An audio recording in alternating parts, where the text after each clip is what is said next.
नमस्कार, स्वागत है आपका। आप देख रहे हैं द न्यूज और मैं रानी गुप्ता आपके साथ। इस वक्त की बड़ी अपडेट सामने आ रही है। दरअसल मालदीव को एक के बाद एक दो बड़े झटके लगे हैं। आपको बता दें, जहां इस साल मोदी सरकार के द्वारा अंतरिम बजट पेश किया गया तो वहां पर मालदीव को जो सहायता राशि दी जाती थी उसे घटा दिया गया है और इस राशि को श्रीलंका और नेपाल के लिए बढ़ा दिया गया है। तो वहीं दूसरी ओर जो देश के विदेश मंत्री हैं एस जयशंकर, उन्होंने सीधे तौर पर लोगों को नसीहत देते हुए यह कह दिया कि आपको अब श्रीलंका में जाकर के छुट्टियां मनानी चाहिए। अब उनका ये जो बयान है सोशल मीडिया पर काफी ज्यादा वायरल हो रहा है और इसी के साथ ही जो श्रीलंका के लोग हैं, श्रीलंका की जनता हो या फिर श्रीलंका का न्यूज चैनल हो या फिर वहां के बड़े बड़े क्रिकेटर्स हो, इस वक्त एस जयशंकर के इस बयान की तारीफ करते हुए नजर आ रहे हैं। सीधे तौर पर मौजूद सरकार को भारत से जिस तरीके से विरोध कर रहे थे वो उससे काफी ज्यादा नुकसान उठाना पड़ रहा है। बता दें कि मालदीव के राष्ट्रपति मोहम्मद मोइजू की सरकार को भारत विरोधी बयान के चलते अब तगड़ा नुकसान उठाना पड़ेगा। भारत ने मालदीव को दी जाने वाली आर्थिक सहायता को सीधे तौर पर घटा दिया है। इसका ऐलान अंतरिम बजट 2024-25 में किया गया है। वहीं नेपाल और श्रीलंका जैसे पड़ोसियों को दी जाने वाली सहायता राशि को बढ़ा दी गई है। वित्त मंत्रालय ने बजट 2024-25 में भारत द्वारा मित्र देशों को दी जाने वाली सहायता की जानकारी दी है। दरअसल वित्त मंत्रालय द्वारा दी गई जानकारी के मुताबिक भारत सरकार 2024-25 में मालदीव को 600 करोड़ रुपए की सहायता देगी। वर्ष 2024-25 में मोदी सरकार ने मालदीव को दी जाने वाली सहायता को 22% घटा दिया है। आपको बता दें कि मालदीव को वित्त वर्ष 2023-24 में 770 करोड़ रुपए की सहायता दी गई थी। इस बार के बजट में मालदीव को 600 करोड़ रुपए की सहायता देने का यह ऐलान किया गया है। इससे पहले लगातार सरकार मालदीव को दी जाने वाली सहायता को बढ़ा रही थी। ऐसा 3 वर्षों में पहली बार हुआ है कि मालदीव की सहायता राशि को घटा दी गई है। बता दें कि मालदीव को दी जाने वाली आर्थिक सहायता 2022-23 के मुकाबले 2023-24 में 4 गुना से अधिक कर दी गई थी। मालदीव को 2022-23 में जहां 183 करोड़ की सहायता दी गई, यही नहीं 2023-24 में इसे बढ़ा करके 770 करोड़ रुपए कर दिए जाते हैं। अब इसे सरकार ने घटाने का फैसला ले लिया है। सरकार के इस निर्णय के पीछे मालदीव की नई नवेली मौजूद सरकार के भारत विरोधी रवैये को कारण माना जा रहा है। गौरतलब है कि हाल ही में मालदीव के राष्ट्रपति बने मोहम्मद मोइजू लगातार भारत विरोधी भावनाओं को भड़का रहे हैं। हाल ही में उनकी सरकार में शामिल मंत्रियों ने भारत और प्रधानमंत्री नरेंद्र मोदी के विरुद्ध अपमानजनक शब्दों का इस्तेमाल किया था। इसी के साथ ही जिस तरीके से पीएम मोदी ने लक्षद्वीप की यात्रा की थी और लक्षद्वीप के टूरिज्म को बढ़ावा देने का प्रयास किया था, इसके बाद से ही मालदीव में खलबली मची हुई है। लगातार मालदीव की जो अर्थव्यवस्था है वो डाउन होती जा रही है और इसी बौखलाहट को लेकर के मौजूद सरकार के मंत्रियों ने भारत और प्रधानमंत्री के खिलाफ जहर उगला। यहां तक कि प्रधानमंत्री मोदी को इजराइल का कठपुतली भी बता दिया, जिसके बाद से ही यह कार्रवाई देखने को मिल रही है। अब इसको लेकर दोनों देशों के बीच कई दिनों तक कूटनीतिक स्तर पर तनातनी भी चली थी। बता दें कि मोहम्मद मोइजू खुद भी भारत विरोधी भावनाओं को भड़काकर सत्ता में आए हैं। उन्होंने हाल ही में भारत के सैनिकों को भी 15 मार्च तक वापस जाने को कहा था और इन्हीं सब रवैये को देखते हुए भारत ने मालदीव की सहायता से हाथ खींचना चालू कर दिया है। वरना भारत अपने पड़ोस के देशों को लगातार आर्थिक सहायता उनके विकास के लिए देता आया है। मालदीव को भारत ने इसी नियत से सहायता दी थी। जिस दौरान सहायता बढ़ाई गई तब यहां पर इब्राहिम मोहम्मद सोहेल राष्ट्रपति थे और भारत के समर्थक माने जाते थे। अब मालदीव को सरकार के इस कदम से तगड़ा झटका लगेगा, क्योंकि भारत जो सहायता देता है वो मालदीव के बजट का लगभग 1.5% बताया मनाया जाता है। बता दें कि भारत ने 2024-25 में नेपाल और श्रीलंका को दी जाने वाली सहायता को बढ़ाने का निर्णय लिया है।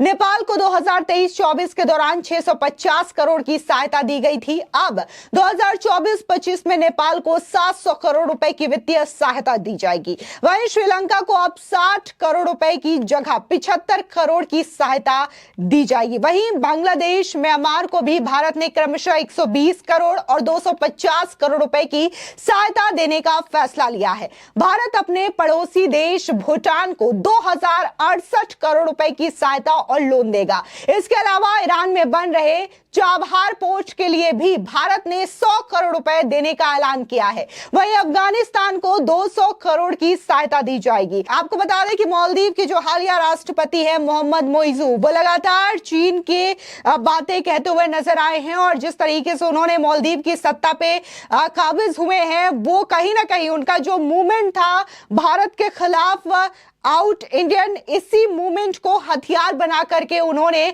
मालदीव की सत्ता पर काबिज हुए हैं। और देखने को मिला था कि राष्ट्रपति बनने के बाद उन्होंने भारत की यात्रा के बजाय चीन की यात्रा करना ज्यादा अच्छा समझा, ज्यादा मुनासिब समझा। अब आपको बताते हैं कि आखिर विदेश मंत्री एस जयशंकर ने ऐसा क्या कह दिया जिसकी वजह से मालदीव को दूसरा झटका लगा है। दरअसल भारत के विदेश मंत्री एस जयशंकर ने एक बातचीत के दौरान भारतीयों को श्रीलंका में जाकर छुट्टी बिताने की सलाह दी है, जिसके बाद उनका यह वीडियो सोशल मीडिया पर वायरल हो गया है। उनकी सलाह श्रीलंका के अखबारों की सुर्खियां बन चुकी है। यह खबर देखने के बाद श्रीलंकाई खिलाड़ियों ने भी भारत के विदेश मंत्री जयशंकर को धन्यवाद दिया है। दरअसल आपको बता दें कि विदेश मंत्री एस जयशंकर ने भारतीय प्रबंध संस्थान मुंबई यानी कि IIMB में एक बातचीत के सवाल का उत्तर देते हुए कहा कि मैं सबसे पहले आपको my first advice to you would be, the next time you want to take a holiday, go to Sri Lanka. I'm serious. Please go to Sri Lanka. I say this to all of you. Mix with the normal person in Sri Lanka and ask them, what do you think about India? And I can tell you, you will feel yourself grow with that answer. But for the average Sri Lankan, when the world had turned its back on Sri Lanka, when they could not get, I have myself been in Colombo, and there was a petrol shortage. People were pushing their cars to the petrol bunk to get petrol and fuel up.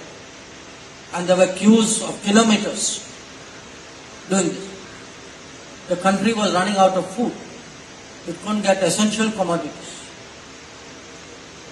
Now, at a time when the rest of the world turned its back on Sri Lanka, the only country which came forward, and came forward not in a small way, we actually committed $4.5 billion to Sri Lanka. And just to give you a reference point, they negotiated for a long time with IMF, which, by the way, should have been where the help should have come from. And that IMF package was less than $3 billion.